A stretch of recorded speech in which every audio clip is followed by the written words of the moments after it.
వి gold trusted gold buyers మీరు తాకట్టు పెట్టిన బంగారాన్ని విడిపించి ఈ రోజు ఉన్న మార్కెట్ ధరకు కొనబడును.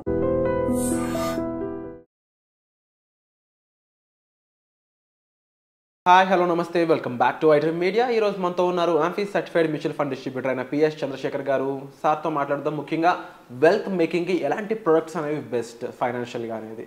Hi sir. హాయ్ అండి. సార్, ఫైనాన్షియల్ మార్కెట్స్లో చాలా మందికి బ్యాంకింగ్ అనేది ఎక్కువ తెలుసు, అంటే fixed deposit, recurring deposit, PPF, అంటే మోస్ట్ ఆఫ్ ది పీపుల్ ఏంటంటే ఇవన్నీ కూడా ట్రెడిషనల్గా అలవాటు పడ్డ విషయాలని చెప్పొచ్చు. బట్ లేటెస్ట్ జెన్జీ ప్రొడక్ట్స్ అయిన మార్కెట్స్ చూసుకున్నట్లయితే ఈక్విటీ ప్రొడక్ట్స్ కానీ, ఎంఎఫ్ మ్యూచువల్ ఫండ్స్ కానీ, ఇంకా పెద్దగా వెళ్తే పిఎంఎస్ కానీ, పోర్ట్ఫోలియో మేనేజ్మెంట్ సిస్టమ్స్, హెచ్ఎన్ఐకి సంబంధించిన అవి. సో ఈ ప్రొడక్ట్స్ మీద ఇంకా అవగాహన రావాల్సిన అవసరం ఎంతో ఉంది. బట్ అనలిస్టుల యొక్క విశ్లేషణ ప్రకారం ఏంటి అంటే వెల్త్ మేకింగ్ అనేది ఈ ట్రెడిషనల్ ప్రొడక్ట్స్లో కాదు, లేటెస్ట్ ఈ జెన్జీ ప్రొడక్ట్స్ అయిన మ్యూచువల్ ఫండ్స్, ఈక్విటీ మార్కెట్స్, వీటిలోనే వెల్త్ మేకింగ్ అనేది జరుగుతుంది అనేది ఎంతవరకు నిజం అనేది ఉంది ఇందులో? ఇవి ఏ విధంగా వెల్త్ మేక్ చేస్తున్నాయి? విరాట్ గారు, ఇప్పుడు మనం ఫస్ట్ స్టాక్స్ గురించి మాట్లాడుకుందాం సార్. అంటే స్పెసిఫిక్ ఎగ్జాంపుల్స్ కాదు, అసలు స్టాక్స్లో ఇన్వెస్ట్ చేసే ముందు ప్రతి ఒక్క కస్టమర్కి ఏంటి తెలియాలి, బేసిక్స్ అనేది ప్రతి ఒక్క ఇన్వెస్టర్కి తెలియాలి సార్. అదేంటంటే లైక్ స్టాక్స్ అంటే ఏంటి, షేర్స్ అంటే ఏంటి, ఒక స్టాక్ ప్రైస్ అంటే ఏంటి, తర్వాత ఆ కంపెనీకి ఉండే పొటెన్షియల్ ఎంత ఉంది, గ్రోత్ పొటెన్షియల్ ఎంత ఉంది, ఇవన్నీ ఇంపార్టెంట్ సార్. రెండోది, స్టాక్స్లో ఇన్వెస్ట్ చేసేటప్పుడు వారి ప్రాస్పెక్టివ్ లాంగ్ టర్మా షార్ట్ టర్మా. లాంగ్ టర్మ్ అనేది ఉంటే ఏంటంటే బాగానే ఉంటుంది, షార్ట్ టర్మ్ తీసుకునేటప్పుడు మార్కెట్ వాలటాలిటీ అనేది ఎక్కువ ఉంటుంది. సో ఇది ఒక ఇంపార్టెంట్ కాన్సెప్ట్ అండి, ఈ స్టాక్స్ కొనుక్కునేటప్పుడు తెలియాలి. ఇది కాకుండా సార్ ఫండమెంటల్ అనాలిసిస్ అంటే సార్ వాళ్ళ బిజినెస్ మోడల్ ఏంటి, వాళ్ళ మేనేజ్మెంట్ ఎవరు, తర్వాత వాళ్ళకి ఎంత ఇండస్ట్రీ అవుట్లుక్ ఉంది, ఎలాగా బుక్ వాల్యూ ఉంది, కాంట్రాక్ట్స్ ఎలాగ, ఇవన్నీ తెలుసుకోవాలి. తెలుసుకున్న తర్వాత ఏదైనా ఒక స్టాక్లో అనేది మనం ఇన్వెస్ట్మెంట్స్ అనేది చేయొచ్చు. ఇది కాకుండా sir technical analysis like price study, price ups and downs ఉంటాయి కదా, చార్ట్స్, అవన్నీ అనలైజ్ చేసే ఇది ఉండాలి. ఇప్పుడు జనరల్గా ఏం చేస్తుంటారంటే సార్ ప్రతి ఒక్క ఇన్వెస్టర్ ఇవన్నీ చేయలేరు. ఒక రికమెండేషన్ ఎవరైతే ఒక రీసెర్చ్ అనలిస్ట్ ఉంటారో వాళ్ళు ఈ అనలైజ్ చేసి రికమెండేషన్స్ ఇస్తుంటారు, కొనేసుకుంటుంటారు. బట్ యాజ్ అన్ ఇన్వెస్టరు మనం ఎక్కడ ఇన్వెస్ట్ చేస్తున్నాము, దానికి ప్రైస్ ఫ్లో చార్ట్స్, బేసిక్స్ అనేది టెక్నిక్ అనాలిసిస్లో కూడా బేసిక్స్ అనేది తెలుసుకోవాలి ప్రతి ఒక్కరు.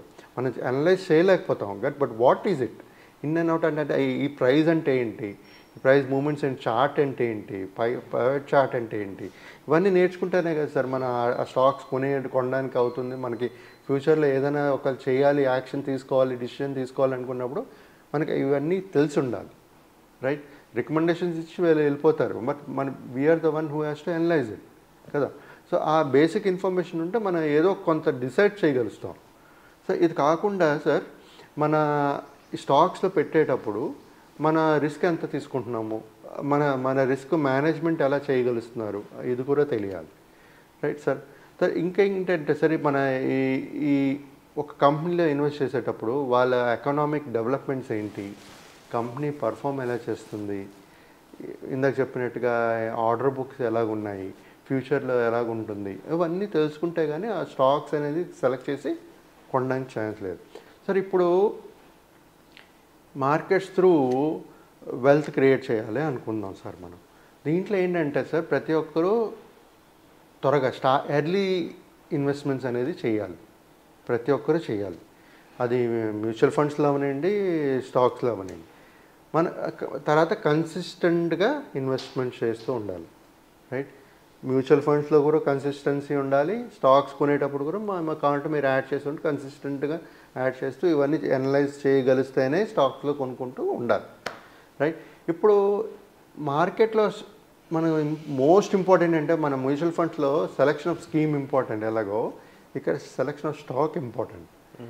Unless until we don't fundamental analysis, technical analysis మనం చేయలేకపోతే రికమెండేషన్ చూసుకొనేస్తే రేపు ఇటు అటు వెళ్తే ఏం చేస్తారు?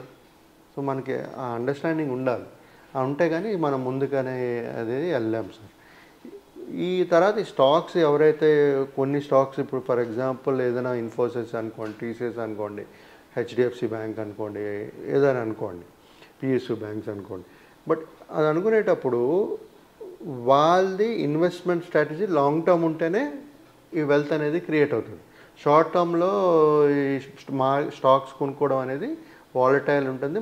రిటర్న్ వెల్త్ అనేది క్రియేట్ అవ్వకపోవచ్చు చెప్పలేం.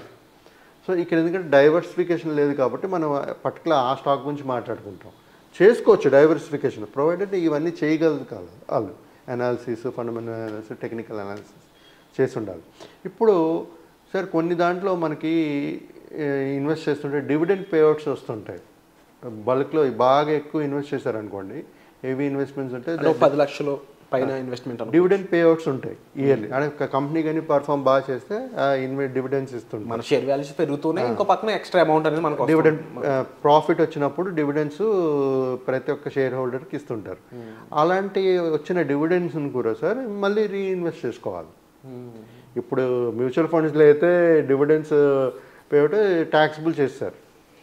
అది కూడా అది లాస్ట్ 5 years అవుతుందా? అవును.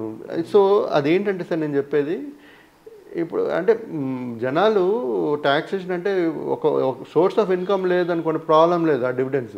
అండ్ సోర్స్ ఆఫ్ ఇన్కమ్ ఉంది ప్లస్ దీంట్లో డివిడెండ్స్ వస్తుందంటే మళ్ళీ you have to pay tax. Capital investment అది capital gain, long term capital gains tax అది వేరే సార్. ఇది డివిడెంట్ మీద ట్యాక్స్ మాట. సో ఇలాగా చూసుకుంటూ పోర్ట్ఫోలియో అనేది రీబ్యాలెన్సింగ్ అనేది చేసుకుండాలి స్టాక్స్ కొన్నా సరే. సో అక్కడేంటి మీకు ఎవరు ఫండ్ మేనేజర్ ఉండరు, ఎవరు ఉండరు, వాళ్ళు స్టాక్స్ రికమెండేషన్ ఇవ్వడం వరకు వాళ్ళ బాధ్యత. తర్వాత మీరే కదా చూడాలి. ఒకవేళ మీరు వాళ్ళు చెప్పిన స్టాప్ లాస్ దగ్గర అమ్మలేదు, ఇంకా ఉంది, అప్పుడు ఏం చేస్తారు? రైట్. సో మీకు ఆ బేసిక్ నాలెడ్జ్ ఉంటే కానీ ఆ డిసిషన్ అనేది తీసుకోలేము సార్. సో ఎవరైనా ఒకరు ఇన్వెస్ట్ చేయాలి అనుకుంటే సార్, వెల్త్ క్రియేట్ చేసుకోవాలి అనుకుంటే ఈ మార్కెట్లో another option is mutual funds. Mutual funds ఉంది. మ్యూచువల్ ఫండ్స్లో ఫండ్ మేనేజర్ ఉంటారు. మీరు చేయవలసింది ఏమీ లేదు. జస్ట్ మీరైతే ఎంతైతే డబ్బులు ఇన్వెస్ట్ చేయాలనుకుంటున్నారో మాలాంటి మ్యూచువల్ ఫండ్ డిస్ట్రిబ్యూటర్కి ఇస్తే మేము డిసైడ్ చేస్తాం. మీ పోర్ట్ఫోలియో అనేది క్రియేట్ చేయగలుగుతాం మేము. బ్యాంకింగ్ లాంటివి వద్దు. ముందు ఈక్విటీలో అయితే మాత్రం వెల్త్ మేకింగ్ ఉంటుంది. డెప్త్లో అయితే మీకు ఏం రాదు సార్. మళ్ళీ మనకి వెల్త్ క్రియేట్ చేయాలంటే ఈక్విటీ మ్యూచువల్ ఫండ్సే. కాకపోతే ఏజ్ బట్టి మనం కొంచెం డెప్త్ ఫండ్లో కూడా పెట్టుకోవాలి.